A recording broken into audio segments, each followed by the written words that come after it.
नमस्कार विद्यार्थी मित्रांनो, मी प्राध्यापक माळी सर पुन्हा एकदा तुमच्यासमोर हजर आहे आपला चॅप्टर ग्रॅव्हिटेशन कंटिन्यू करण्यासाठी.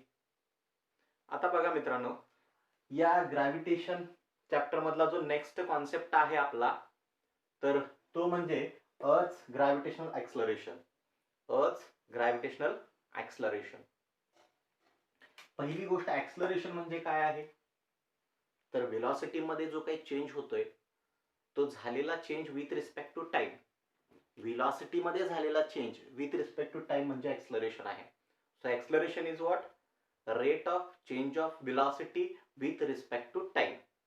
Rate of change of velocity with respect to time. Okay, no problem. आता एक्झॅक्ट या कॉन्सेप्टला डिस्कस करण्याच्या अगोदर मी इथे एक डायग्राम काढलेली आहे. त्या डायग्रामचं पहिलं एक्सप्लेनेशन बघूया. ती डायग्राम जर डोक्यामध्ये क्लिअर असेल तर 100% या गोष्टी तुम्हाला व्यवस्थित समजू शकतात. आता हा एक गोल काढलेला आहे इथं मी, आणि हा गोल म्हणजे काय आहे तो तुम्हाला माहिती आहे. ही अर्थ आहे. Okay, this is the earth. ओ हा त्या सर्कलचा सेंटर आहे, म्हणजे ओ हा कोणाचा सेंटर झाला? अर्थचा सेंटर झाला. आर ही त्या सर्कलची रेडियस आहे, म्हणजे आर कोणाची रेडियस झाली? आर ही अर्थची रेडियस झाली.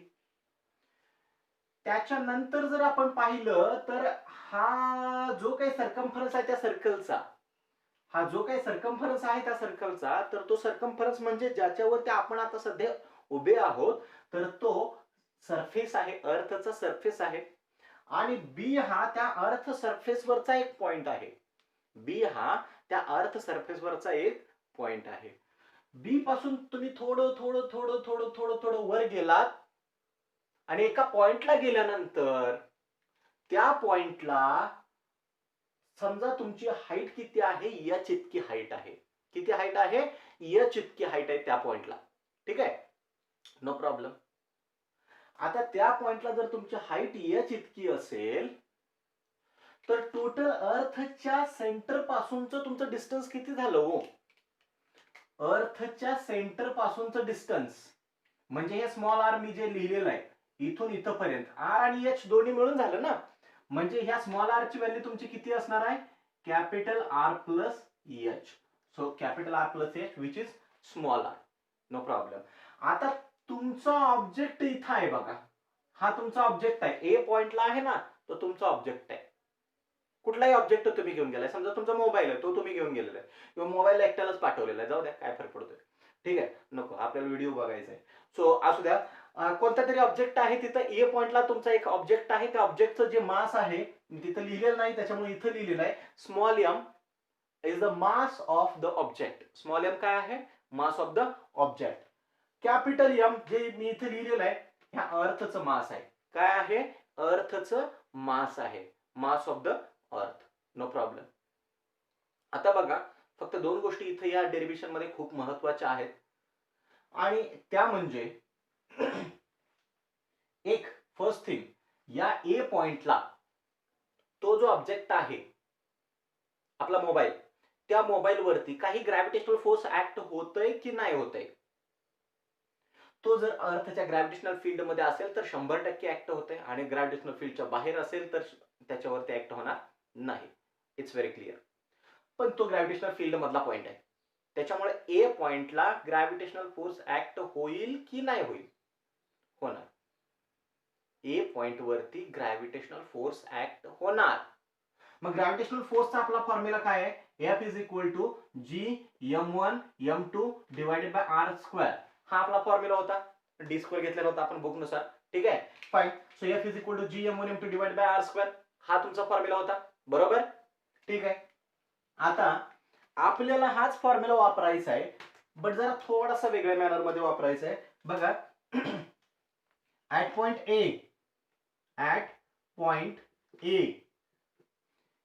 या पॉइंटला जर आपण विचार केला, त्या ऑब्जेक्ट वरती जे काही ग्रॅव्हिटेशनल फोर्स ऍक्ट होते, त्या ऑब्जेक्ट वरती जे काही ग्रॅव्हिटेशनल फोर्स ऍक्ट होते अर्थच्या सेंटरच्या दिशेनं, त्या ऑब्जेक्ट वरती जे काय ग्रॅव्हिटेशनल फोर्स ऍक्ट होते अर्थच्या सेंटरच्या दिशेनं, ते किती असणार आहे सांगा? किती असेल?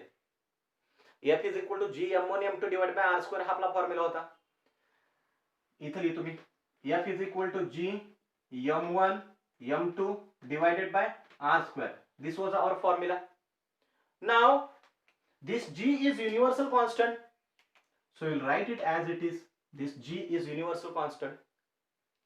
m1 means mass of the first object, m2 means mass of the second object. Now which are two objects here? कोणते दोन ऑब्जेक्ट आहेत? एक तुमचा मोबाईल आहे आणि दुसरी ही अर्थ आहे. मोबाईल आणि अर्थ या दोन गोष्टी आहेत, बरोबर? म्हणजे हा m1 म्हणजे काय? आमचा मोबाईल आहे आणि m2 म्हणजे काय आहे? अर्थ आहे. ठीक आहे. मग आता m1 ची जागा कोण घेणार? इथं m1 ची जागा कोण घेणार?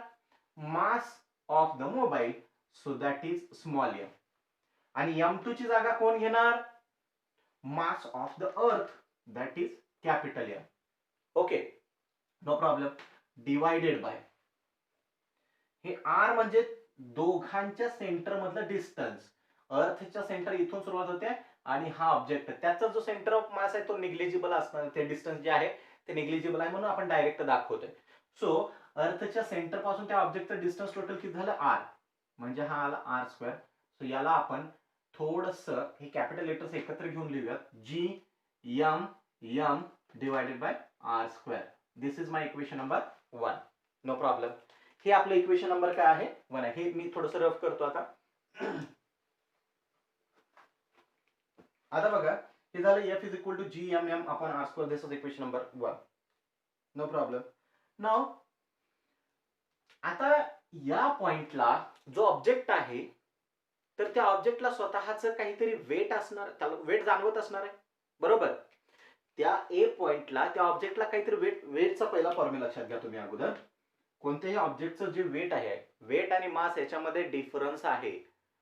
वेट आणि मास याच्यामध्ये एक मोठा डिफरन्स आहे. मास म्हणजे जस्ट आपल्या आतमध्ये असलेला मॅटर आणि वेट म्हणजे आपल्यावरती ऍक्ट होणारा फोर्स. ठीक आहे. सो वेट चा जो फॉर्म्युला आहे तर तो फक्त मास नाहीये, मास तर आहेच, मास तर आहेच, पण त्याच्याबरोबर ऍक्सलरेशन पण आहे. म्हणजे W is equal to M into A. But हे वेट ज्या वेळेला कॅल्क्युलेट करतो त्यावेळेला हा तुमचा ए कन्वर्ट होतो जी मध्ये, कारण जी काय असतो? ग्रॅव्हिटेशनल ऍक्सलरेशन असतो. म्हणून वेट इज इक्वल टू काय मिळेल? mg मिळेल. वेट काय मिळणार? mg मिळणार. W is equal to mg. आणि आता या पॉइंटला त्या ऑब्जेक्टचं जे काय वेट असणार आहे ते तिथल्या ऍक्सलरेशन ड्यू टू ग्रॅव्हिटी वरती डिपेंडेंट करणार आहे. ऍक्सलरेशन ड्यू टू ग्रॅव्हिटीची जी ची व्हॅल्यू जर चेंज झाली तर वेट पण चेंज होईल. जी ची व्हॅल्यू जशी कॉन्स्टंट राहील तसं वेट पण कॉन्स्टंट राहणार आहे. सो अर्थ सरफेसवरती आपल्याला आपलं वेट कॉन्स्टंट जाणवतं, पण जसं वर जाईल तसं आपल्याला वेट हलका हलका हलका हलका झालेला आपल्याला जाणवेल, कारण का जी ची व्हॅल्यू रिड्यूस होत जाते. ठीक आहे. Fine. So W is equal to mg हे देत आहे. आणि हे वेट जे असतं ना, हे वेट इटसेल्फ ग्रॅव्हिटेशनल फोर्सच असतं. वेट आणि ग्रॅव्हिटेशनल फोर्स सेम असतात. वेट आणि ग्रॅव्हिटेशनल फोर्स सेम असतात. मग इथं मी लिहितो आता बट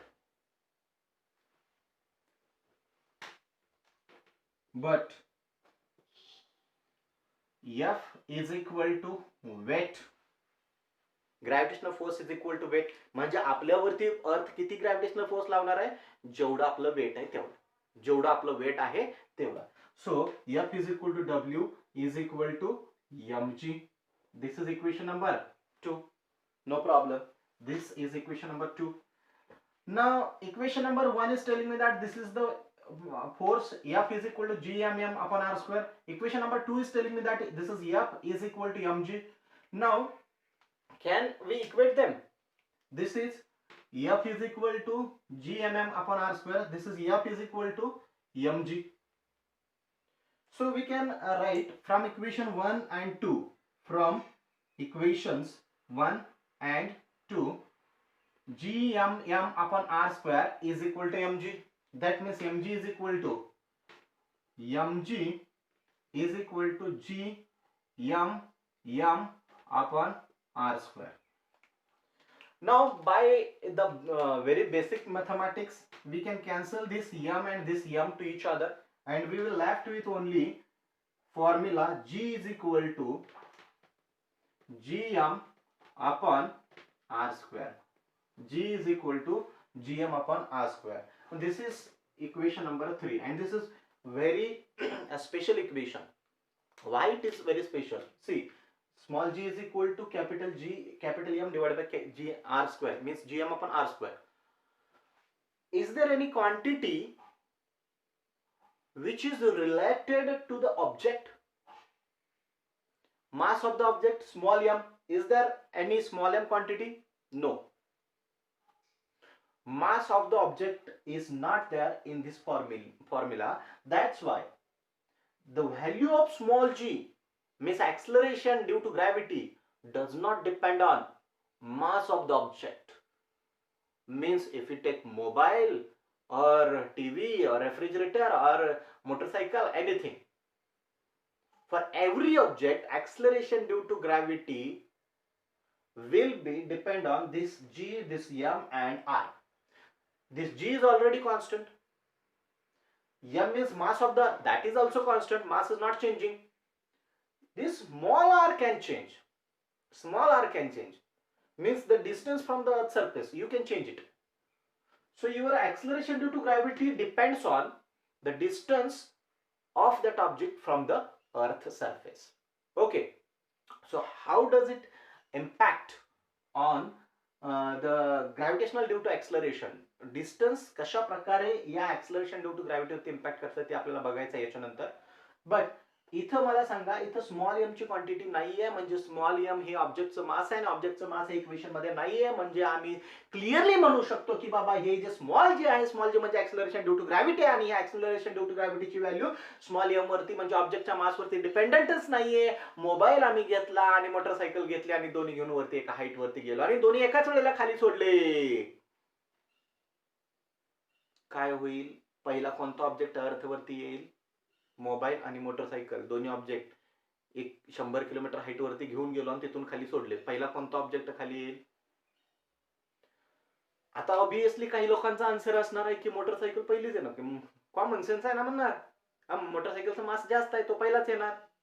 हा बाबा, मोटरसायकलचं मास जास्त आहे, पण मोटरसायकलचं मास इथं, मोबाईलचं मास इथं येतच नाहीये.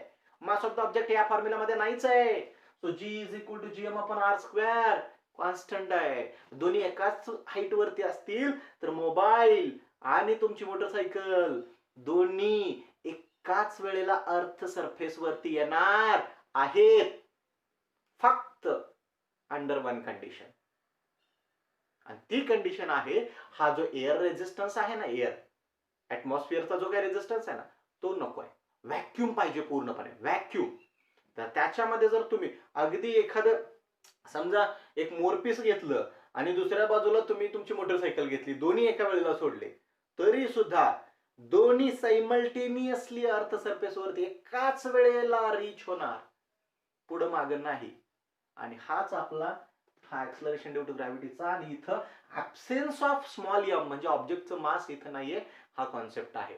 ठीक आहे, व्यवस्थित लक्षात घ्या. थँक्यू.